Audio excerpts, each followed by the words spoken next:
Good morning, and thank you for coming back. I'm going to continue the reading of Exodus today. But first, here's our morning prayer. Father, as I read and receive your word, may it deeply be rooted in me, so when difficulty comes, it will be your word that encourages and strengthens me. So we're going to continue at chapter 24 in Exodus. So here we are. Israel accepts the Lord's covenant. Then the Lord instructed Moses, "Come up here to me and bring along Aaron, Nadab, Abihu, and the severity of Israel's leaders. All of them must worship at a distance. You alone, Moses, are allowed to come near to the Lord.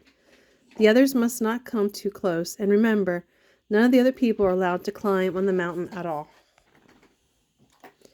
When Moses had announced to the people all the teachings and regulations the Lord had given him, they answered in unison, "We will do everything the Lord has told us to do." Then Moses carefully wrote down all the Lord's instructions. Early the next morning, he built an altar at the foot of the mountain. He also set up between 12 pillars around the altar, one for each of the 12 tribes of Israel. Then he sent some of the young men to sacrifice young bulls as burnt offerings and peace offerings to the Lord. Moses took half the blood from these animals and drew it off into basins. Then the other half he splashed against the altar. Then he took the book of the covenant and read it to the people. They all responded again, "We will do everything the Lord has commanded. We will obey." Then Moses sprinkled the blood from the basin over the people and said, "This blood confirms the covenant the Lord has made with you in giving you the laws." Then Moses, Aaron, and Nadab, Abihu, and the 70 of the leaders of Israel went up the mountain. There they saw the God of Israel under his feet. There seemed to be a pavement of brilliant sapphire, as clear as the heavens. And though Israel's leaders saw God, he did not destroy them. Excuse me. In fact, they started to meal together in God's presence. And the Lord said to Moses, "Come up to me on the mountain, stay there while I give you the tablet of stone that I have inscribed with my instructions and commands. Then you will teach the people from them." So Moses and his assistant Joshua climbed up the mountain to God. Moses told the other leaders, "Stay here and wait for us until we come back. If there are any problems while I am gone, consult with Aaron and Hur, who are here with you." Then Moses went up the mountain, and the cloud covered it. And the glorious presence of the Lord rested upon Mount Sinai, and the cloud covered it for 6 days. On the 7th day, the Lord called to Moses from the cloud. The Israelites at the foot of the mountain saw an awesome sight. The awesome glory of the Lord on the mountain top looked like a devouring fire. Then Moses disappeared into the cloud as he climbed higher up the mountains. He stayed on the mountain 40 days and 40 nights. Chapter 25. Offerings for the Tabernacle. The Lord said to Moses, "Tell the people of Israel that everyone who wants to may bring me an offering. Here is a list of items you may accept on my behalf: gold, silver, and bronze, blue, purple, and scarlet yarn, fine linen, goat hair for cloth, tanned ram skins, and fine goatskin leather, acacia wood, olive oil for the lamps, spices for the anointing oil, and the fragrant incense. Onyx stones and other stones are to be set in the ephod and the chest piece. I want the people of Israel to build me a sacred residence where I can live among them. You must take this tabernacle and its furnishings exactly according to the plans I will show you." Plans for the ark. Make an ark of acacia wood. A sacred chest, 3 3/4 feet long, 2 1/4 foot wide, and 2 1/4 foot high. Overlay it inside and outside with pure gold, and put a molding of gold around it. Cast 4 rings of gold for it and attach them to its 4 feet, 2 rings on each side. Make poles from acacia wood and overlay them with gold. Fit the poles into the rings at the sides of the ark to carry it. These carrying poles must never be taken away from the rings. They are to be left there permanently. When the ark is finished, place inside the stone tablets inscribed with the terms of the covenant which I will give to you. Then the ark's cover, the place of atonement, out of pure gold. It must be 3 3/4 feet long and 2 1/4 foot wide. Excuse me. Then use hammer gold to make 2 cherubim and place them at the 2 ends of the atonement cover. Attach the cherubim to each end of the atonement cover, making it all one piece. The cherubim will face each other, looking down on the atonement cover with their wings spread out above it. Place inside the ark the stone tablets inscribed with the terms of the covenant, which I will give to you. Then put the atonement cover on top of the ark. I will meet you there and talk to you from above the atonement cover between the gold cherubim and that hover over the ark of the covenant.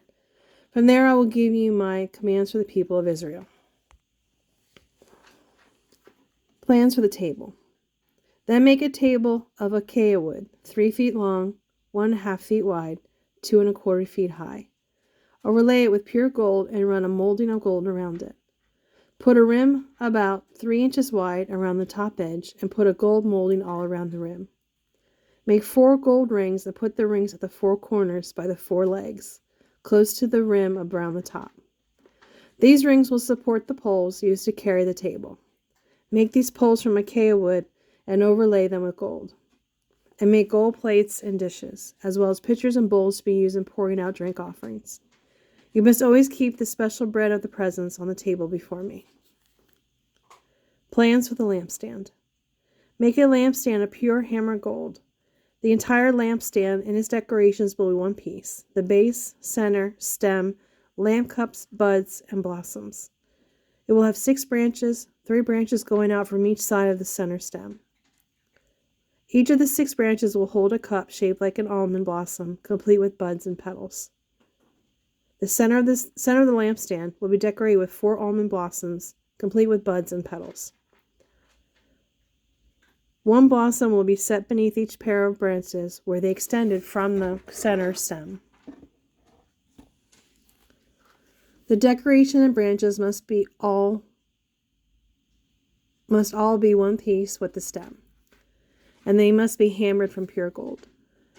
Then make the 7 lamps for the lampstand and set them so they reflect their light forward. The lamp snuffers and trays must be also made of pure gold. You will need 75 pounds of pure gold for the lampstand and its accessories. Be sure that you make everything according to the pattern I have shown you here on the mountain. Chapter 26. Plans for the tabernacle. Make the tabernacle from 7 sheets of fine linen. These sheets are to be decorated with blue, purple, and scarlet yarn, with figures of cherubim skillfully embroidered into them. Each sheet must be 42 feet long and 6 feet wide. All 10 sheets must be exactly the same size. Join 5 of these sheets together into one set, then join the other 5 sheets into a second set. Put loops of blue yarn along the edge of the last sheet in each set. The 50 loops along the edge of one set are to match the 50 loops along the edge of the other. Then make the 50 gold clasps to fasten the loops of the 2 sets of sheets together, making the tabernacle a single unit. Make heavy sheets of cloth from goat hair to cover the tabernacle. There must be 11 of these sheets, each 45 feet long and 6 feet wide. All 11 of these sheets must be exactly the same size. Join 5 of these together into one set, and join the other 6 into a second set. The 6th sheet of the second set is to double over at the entrance of the sacred tent. Put 50 loops along the edge of the last sheet in each set, and fasten them together with 50 bronze clasps. In this way, the 2 sets will become a single unit. An extra half sheet of this roof covering will be left to hang over the back of the tabernacle, and the covering will hang down an extra 18 inches on each side. On top of these coverings, place a layer of tanned ram skins, and over them put a layer of fine goat skin leather. This will complete the roof covering. The framework of the tabernacle will consist of frames made of acacia wood. Each frame must be 15 feet high and 2¼ feet wide. There will be 2 pegs on each frame so they can be joined to the next frame. All the frames must be made this way. 20 of these frames will support the south side of the tabernacle. They will fit into 40 silver bases, 2 bases under each frame. On the north side, there will also be 20 of these frames, with their 40 silver bases, 2 bases for each frame. On the west side, there will be 6 frames, along with an extra frame at each corner. These corner frames will be connected at the bottom and firmly attached to the top with a single ring, forming a single unit. Both of these corner frames will be made the same way. So there will be 8 frames on the end of the tabernacle, supported by 16 silver bases, 2 bases under each frame. Make crossbars of acacia wood to run across the frames. 5 crossbars for the north side of the tabernacle and 5 for the south side. Also make 5 crossbars for the north side of the tabernacle and 5 for the south side. Oh, I said that. Also make 5 crossbars for the rear of the tabernacle, which will face westward. The middle crossbar, halfway up to the frame, will run all the way from one end of the tabernacle to the other. Overlay the frames with gold and make gold rings to support the crossbars. Overlay the crossbars with gold as well. Set up this tabernacle according to the design you were shown on the mountain. Across the inside of the tabernacle, hang a special curtain made of fine linen, with cherubim skillfully embroidered into the cloth using blue, purple, and scarlet yarn. Hang this inner curtain on gold hooks set into 4 posts made from acacia wood and overlaid with gold. The posts will fit into silver bases. When the inner curtain is in place, put the Ark of the Covenant behind it. This curtain will separate the holy place from the most holy place. Then put the Ark's cover, the place of atonement, on top of the Ark of the Covenant inside the most holy place. Place the table and lampstand across the room from each other outside the inner curtain. The lampstand must be placed on the south side and the table must be set toward the north. Make another curtain from fine linen for the entrance to the sacred tent, and embroider exquisite designs into it, using blue, purple, and scarlet yarn. Hang this curtain on gold hooks set into 5 posts made from acacia wood and overlaid with gold. These posts will fit into the 5 bronze bases. Thank you for joining me today. We'll continue tomorrow in Exodus, and I hope you have a wonderful day. Thank you.